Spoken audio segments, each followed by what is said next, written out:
Ještě. Já vás tady všechny srdečně vítám na Dnech evropského dědictví. Podtitul této akce nese teda ještě zvony a zvonařství. A to bych asi hned úvodem řekla, proč to je. Protože vás chci pozvat ještě, že celý den této akce je otevřen nejen Knorrův statek až do 5 hodin, ale i kostel Stětí svatého na Křtitele, kde je teda otevřeno podzemí a vy můžete si vyposlechnout přednášku pana doktora Trimla. Stojí to za to, je to krásný zážitek. Pan doktor Triml zde kopal už v 70. letech, takže je to opravdu osoba, která byla u toho, když se objevila tajemství v podzemí této stavby, která má teda ukryté dole ještě 3 starší stavby. Tak určitě vás chci pozvat vedle na program v Knorrově statku a potom také je otevřená zvonice, kde právě jsme jako občanské sdružení na ochranu památek iniciovali v letošním roce opravu z chaberských zvonů, na které se už nesmělo zvonit, protože by hrozilo puknutí zvonu. Takže naštěstí teda došlo k restauraci. My jsme teda k restaurování, my byli rádi, že můžeme finančně přispět z vašich darů, které dáváte na našich akcích. Ale když se samotné restaurování chýlilo teda ke konci, tak přišel tady místní chaberský rodák. Myslím, že to můžu říct. Je to tady hned soused, pan Josef Malý, který teda se svou rodinou vlastně zasponzoroval celou opravu zvonů. My mu tímto teda srdečně děkujeme a díky tomu teda se peníze budou moct použít třeba na záchranu velmi špatné statiky, na přispění na sondy okolo kostela nebo případně na opravu varhan. Takže tímto ještě jednou srdečně děkujeme rodu Malých, které mimochodem tento rod je vlastně nejstarší zde žijící, máme záznamy už z 16. století, že tady rodina Malých v té době už žila v Chabrech. To jsou zvony a zvonařství. Krásná výstava k této tematice je tady nahoře od Milana Pavízy, který tady taky někdy mezi váma pobíhá, fotí vás a natáčí táme nahoře z Pavlače. Tak jeho fotografie můžete vidět vevnitř v prostorách Staré Sýpky, kterou nám již jako několikátým rokem zapůjčila laskavě rodina Němcových, které nám tady připravují i pohoštění. Tímto jim taky strašně srdečně děkujeme za zapůjčení statku té Sýpky a vůbec prostor této krásné kulturní památky. Takže ještě jednou moc děkujeme teda panu Němcovi s rodinou, že nám zapůjčil. Myslím, že můžeme i zatleskat, protože strašně děkujeme. Zhlédněte teda určitě fotky Milana Pavízy, udělal k tomu ještě krásné promítání podbarvený hudbou o zvonech. Když skončí většinou ten cyklus fotek, tak si můžete podívat, a to už se dostávám k druhé kapitole, kde nám pomáhala základní škola Spořická. Proto taky mám za sebou zástupce, hned pak předám slovo, protože teda se ještě jmenuje Počátky školství v Chabrech, Den evropského dědictví. Uvidíte starou školní třídu, ale hlavně dneska vlastně zahajujeme slavnostně rok oslav školy. A zde asi je na místě teda, abych řekla já, předám slovo dalším. Vás chci pozvat na celodenní program nejenom tady, ale vedle a předám nejdřív asi slovo Janě Snížkové ze sdružení a určitě teda počkejte, ještě mám pro vás překvapení v podobě písničky a to za chvilku pak přizvu ještě o zvonech opět Teresku Balanovou, která vám pak bude odpoledne. Kdo bude chtít texty, mezi tím teď můj pomocník vám může někomu, kdo by neměl a chtěl by si zaspívat, rozdá texty naší písně, ale to až na závěr. Teď teda poprosím Janu Snížkovou. Já vám přeju taky krásný dobrý den. A my jako sdružení už víte, že tady připravujeme různé výstavy a při tom našem historickém bádání o Chabrech se nám tu objevilo spousty krásných starých fotek a dokonce se objevily i staré školní kroniky. A vlastně při tom bádání jsme zjistili, že v letošním roce škola má nádherné výročí a hned několik. Jednak je to 190 let založení první školy. Vy jistě víte, kde stála první škola. Děti, chodili jste někdo do mateřské školy na Leneckém náměstí? Já. Ano, tak přesně tam stála ta první škola. A vlastně ta slaví letos 190 let. A když jsme prohlíželi dál ty historické dokumenty, doklady, bádali jsme většinu historických spisech Karla Dvořáka, tak jsme zjistili, že i nová škola má vlastně letos výročí a je to asi 75 let o její založení. My z nejstarší historie víme, že první školy byly církevní. Jestli v Chabrech byla církevní škola, to opravdu nevíme, protože o tom se nám žádné doklady už nedochovaly, ale bývala tady při kostele fara, tak je to možné. Nejstarší záznam o vyučování máme z roku 1780 A to děti pozor, nevyučoval žádný učitel, ale vyučoval Hostinský z Vysoča. Takže to dnes je trošku úsměvný.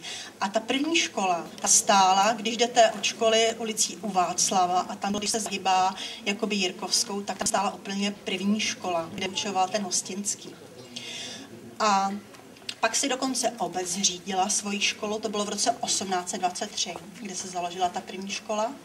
A vlastně to byla škola obecní a říkám to schválně, protože vlastně školy spí od obec, takže je to slavnost nejenom našeho sdružení, ne školy, ale samozřejmě celé obce, celá obec může slavit založení té školy, protože škola spadá pod obec.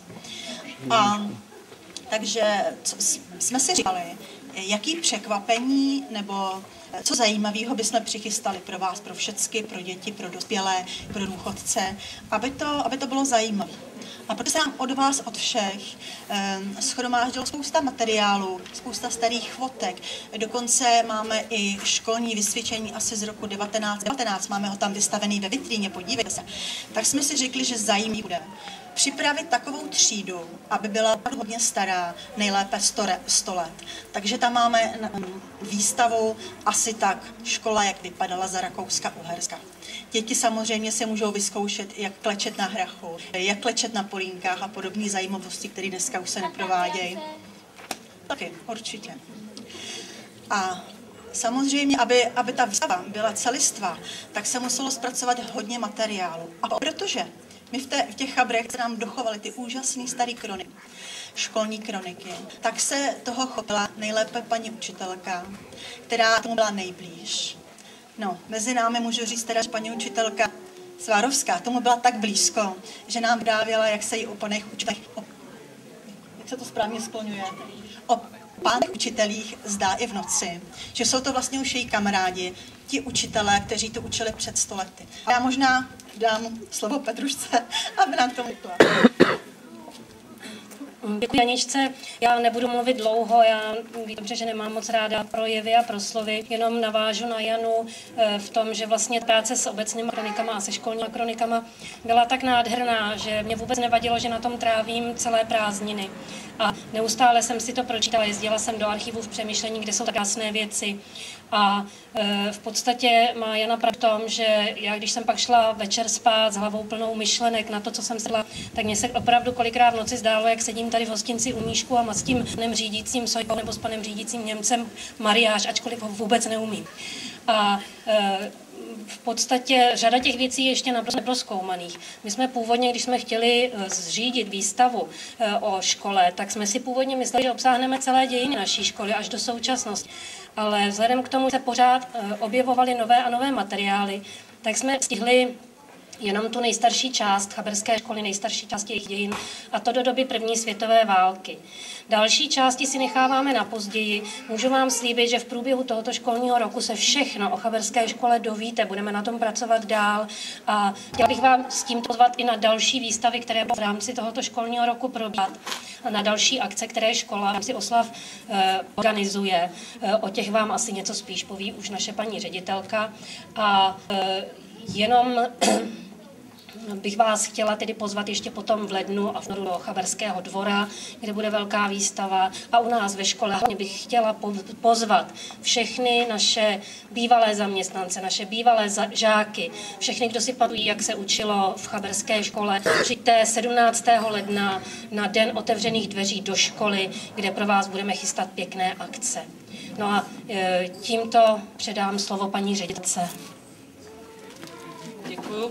Já vám také přeju krásné odpoledne, a protože vlastně stejně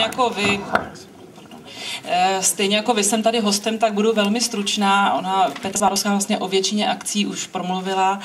Já chci především poděkovat organizátorkám ze Sdružení na ochranu chaberských památek a také Petře Svárovské, která vlastně se toho účastnila nejen v rámci tohoto sdružení, ale také jako zástupkyně naší školy, za to, že pro nás tady připravili tu krásnou a určitě zajímavou výstavu a že mě tím umožnili vlastně tady na tom nádherném místě zahájit rok oslav výročí chaberské školy. Už slyšeli, slavíme vlastně 2 výročí, 190 let od počátku chaberského školství a 75 let od otevření naší nové budovy, říkala paní Snížková, já spíš říkám té staré budovy, protože doufáme, že bude jednou opravdu nejstarší částí skutečně moderní školy, která by, doufám, mohla v Chabrech vyrůst v budoucnu. Takže já tedy ještě jednou děkuji všem organizátorkám za školu, za to, že se můžeme účastnit v takovém rozsahu těchto oslav a zvu vás samozřejmě na všechny oslavy, které budou probíhat ve škole. A nejbližší bude výstava všechny školy, která bude nainstalována někdy koncem září a bude nás provázet celým tímto školním rokem a bude vlastně náhledem do minulosti chaberské školy, do přítomnosti a takovým malým náhledem i do možné budoucnosti chaberské školy. A ještě jednou vás zvu také na toho 17. ledna na Den otevřených dveří, kdy budete mít možnost si projít celou školu a vy, kteří jste ji navštěvovali jako děti, se podívat, jak se za ty roky, kdy jste v ní nebyli, změnila a co dalšího ještě jsme ve škole udělali. A určitě vás už dnes mohu pozvat na červnovou zahradní slavnost, která bude takovým vyvrcholením celého roku, kdy děti ukážou, co se za tento školní rok naučili a završíme tím naše oslavy. Takže já už nebudu dál řečnit, abychom se mohli jít na výstavu podívat a přeju vám krásné odpoledne a budu se s vámi těšit na shledanou na některých školních akcích v dalších téměř 10 měsících.